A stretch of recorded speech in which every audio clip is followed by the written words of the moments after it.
Hi, welcome again to this episode of Conversation Negative. My name is Mayowa Olajide Akele, and I have a special guest today. The APC election happened on the 27th of January, and that election was sparked by a lot of controversies. And you would have seen the video that I did earlier where I dissected what happened in that elections. But today to shed more light into the happenings and the undercurrents of what has happened since that election. And very recently his decision to support his party candidate, Biodun Oyebanji. Today I'm delighted to welcome Hon Bamidele Faparusi.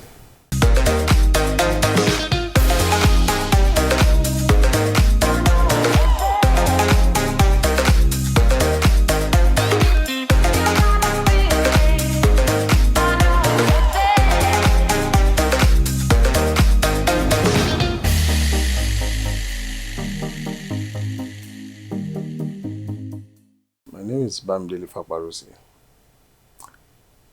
I'm a member of APC, and I was immediate past Commissioner for Infrastructure and Public Utilities in Ekiti State, and one-time member of House of Representatives. And I participated in the last governorship primaries in Ekiti State. So sir, what happened on the 27th of January? What happened? The 27th, for as far as from your intro, we had the party set is party primaries for that date, and we all know what transpires that day. That is not what we are all proud of. It's not a pleasant happening, and we are hoping we'll be able to move party forward, irrespective of what happened that day. But sir, just for sake of clarity, because my audience basically are young people like me who chances are they did not watch channels, chances are they didn't watch TVC. You could speak to the event of that day, sir, to certain what were the niggling issues that happened that day that you touch on. You see, without having to bruise old wounds, I like to say that the Electoral Committee from Abuja that was sent to Ekiti State to conduct the election, to me, did not really do a good job, because there are complaints by aspirants that were not properly addressed. I think that was just the bone of contention of the crisis that crops up thereafter.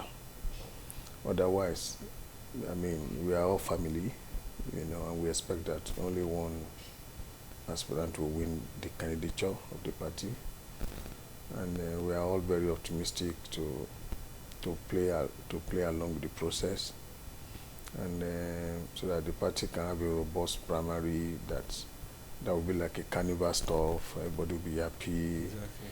So that after the primaries, we all hug ourselves. The party will move together as one big family that we are. But that opportunity was not allowed because of simple hearing of complaints from aspirants. Just 10 minutes meeting just to assure aspirants that all is well. That was what the aspirants were just expecting, that opportunity for them to point out one or two areas that can rob the process of its credibility. Yeah. With the hope that the election committee will just allay their fears and agree on how to improve on their concerns. But unfortunately, the electoral committee were so much in a hurry to get out of Ekiti and just do what they want They to had do, to do and get out of the states, and that is put in crisis. That is one of the crises that they have brought into the party. So there is this thing in politics where whoever is announced winner is the winner. Everybody else can. Whatever happens after the election is told. Whoever is announced on that day is the winner. And Biodun Oyebanji was announced on that day. But the party set in motion an appeal committee for aspirants to appeal the results. What has the appeal committee done up till now to listen to the 7 aspirants? I mean, the party internal mechanism of addressing crisis like this is to set up the appeal committee of credible personalities, and all the aspirants that were on the losing side, yes, so to say, approached the appeal committee, like myself also, to say their own side of the story, why did not allow the process to go through, and hoping that the appeal committee can overturn the decision of the election committee. You know, that has been done. It's part of the process, and it's also a way of allowing aggrieved to ventilate their frustrations about the process. I think that was done. So the outcome of that appeal panel has not been made public for whatever reason it is. But would the outcome of that appeal ever make public? Do you think it would ever make public? We don't know. I'm not in position to say. I think the major problem is that we have a party in Ekiti State. This is our state. Whatever might have happened, due to the action or inaction of the national party, we should try as much as possible not to allow it to destroy the party in the state. Yeah. You know, we have 36 states. If Ekiti State APC is destroyed, we will be the one that will suffer for it. So that has been my own position on this one. Now, whatever might have happened, Ekiti APC, we should still find a meeting point to heal whatever wounds that has caused and move forward. You know. Was that what pushed your move to support Bao in the statements that you released last week? The statement I released last week is to speak to the mind of the people of the party to embrace reconciliation. That was my message. Yes. To speak to the party people, to speak to the leadership of the party, to embrace reconciliation. Because that is what we need, genuine reconciliation. Yes, the national party has not done well, yes, in organizing the primary. We can't blame it on ourselves because we do not have the responsibility of conducting the primaries ourselves in the state. Either the national now has collaborated within the state to do what they have done. The responsibility, the onus is still on the national to conduct an acceptable primary in the state. But since they have come, and to some of us, they have not done a decent, good job. Yoruba will say, "Ti di babaje to need the lomanda." Isn't the grounds for reconciliation festering this already deepening madness, where whoever that is in power knows that everybody else will still come back to the table, that they will do whatever it is they wish, and what is happening is the process itself is injured, and in the same way process is injured, justice would never happen in that system under any circumstance. Okay, so I want to agree with you that the process is as important as the outcome. And personally, I'm a process person. And as a politician, we always want to have our way.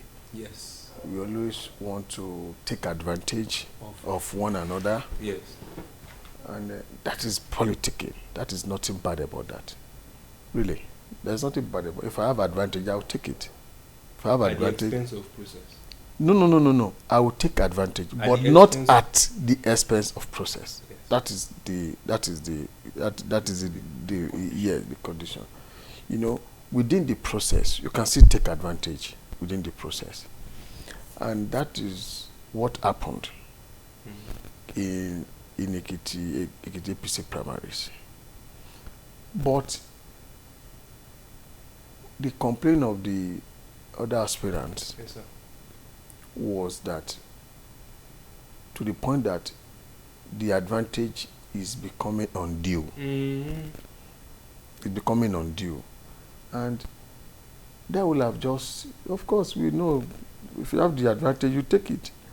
But the essence of the meeting is to at least water down the undue from the process, so that at least to every observers, they will see at least a near balanced process where everybody is provided with a level playing ground. So that as is may, you cannot have a perfect process. There's no way you can have a perfect primaries. You cannot have a perfect primaries. So the players must be determined to, at least, if the process meet a minimum benchmark, accept the outcome and find a way to learn from that process. Find a way to reconcile whatever gray disaffections that the imbalanced process generated. The process started from Abuja. Abuja people are the owner of the process. How do you mean? They are the custodian of the process. How do you mean? Because they are the one that set the tune. They are the one that set the process, not us in the state. Yes. Are you getting my point? Whatever they have done, rightly or wrongly, will affect us. But on our part, we must ensure our own survival. How can we then begin to fix the process if, at the end, individuals who are hurt by the process, because of the understanding that there is still a larger interest to be protected, it means that there is an imperative to ensure that processes within political parties are fixed? Who will fix it for you if you are unwilling to fix it for yourself? Really, I understand where you're coming from. That there's process with our internal democracy, and if we do not punish this kind of infraction, to continue. Yes, that's a school of thought, which is also valid. That's one way, but it's not the only way. Yes, that is one way of fixing the problem. That is the hard way of fixing the problem, but it's not the only way. The other way that I think the process can be fixed is staying inside, not bringing down the house completely, but still rehabilitate the house while the house is still standing. Another way is to still stay inside, take one room. I've done that before. Take one room while you are fixing some other part of the building. When you finish fixing the other part of the building, you come to the one you have fixed, you go to the one, you can fix the house while the house is still standing. And that is the method I believe that we should employ, because I don't have any house to run to start constructing this house. If I have alternative house to run to, I can run there while this house is being fixed. And you but I don't do any house. So we need to stay inside, fix this house. And how are we going to fix this out? Continue to engage the system. That what we are doing is not wrong, it's going to destroy this party. The better we can still achieve the same result, but doing it in such a manner that will allow the minority to have their say, while the majority will have their way. So that is politics. You know, minority must say, majority will have their way. But in a situation whereby the majority do not want the minority to have their say, that is what problem is. Undue advantage. Yes, that is where you have undue advantage. Okay, so speaking around minorities having their say, the backbone of your campaign, and a couple of others too, Egbeyemi, Bamidele, was it is time for the South to become the governor after about 24 years of Ekiti State founding. That will not happen now. How do you feel about that? I feel disappointed. I'm not happy about it. And from my statement, I made it very clearly that what is happening has not changed the the content of the agitation. Who fight and run away lives to fight another war.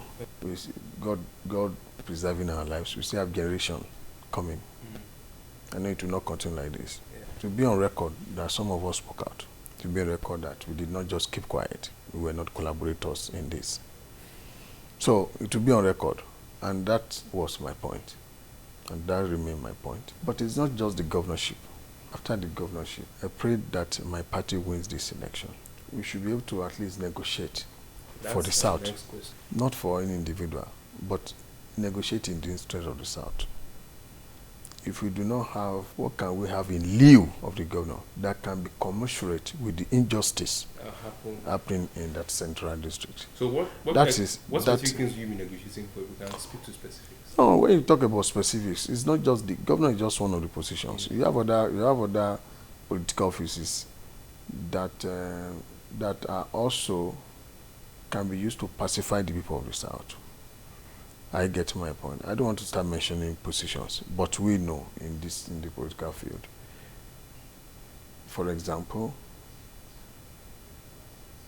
the present governor is from the north, but Central as deputy, SSG, chief of staff, and other strategic portfolio in the cabinet.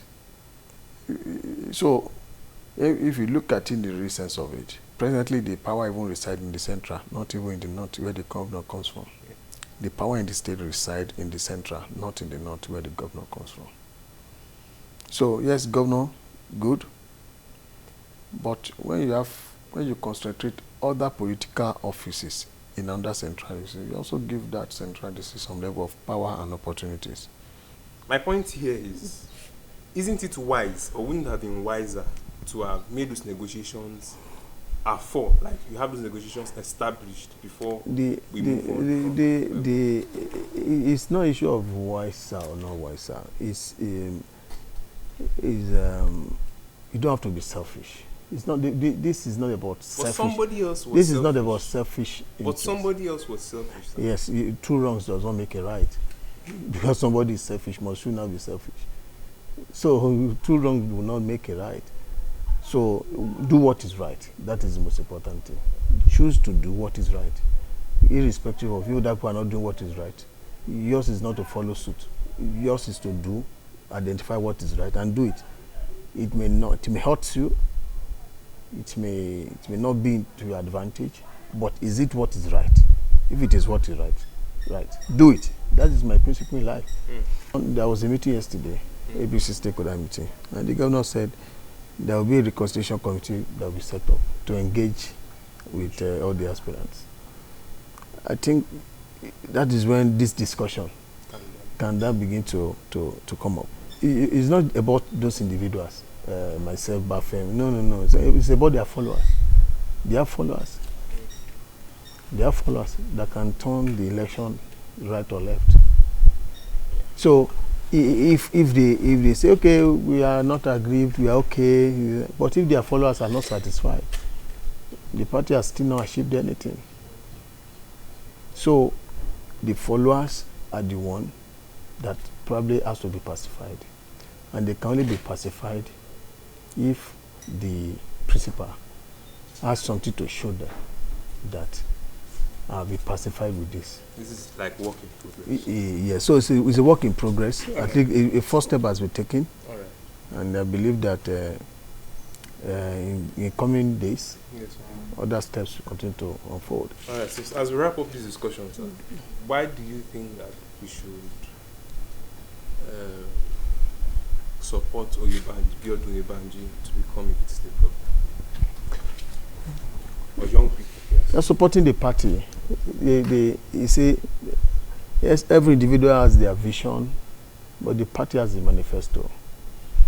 And people like us, we have gone beyond personality in this. We are more of a party people, trying to see how we can help to propagate the agenda of the party. Well, APC as a party is failing nationally. Why should we trust it to take it to state? Well, you say it's relative. It's relative. It depends on where you look at it. Everything is relative. So when you look at APC nationally, it's relatives. When you talk about the APC is failing, APC is this and that, depending on the area you look at. it. Some people look at it from the economic angle. And if you look at it from economic angle, you look at it in the context of what is happening globally. Nigeria is not an island of itself. Nigeria plays within the global economy.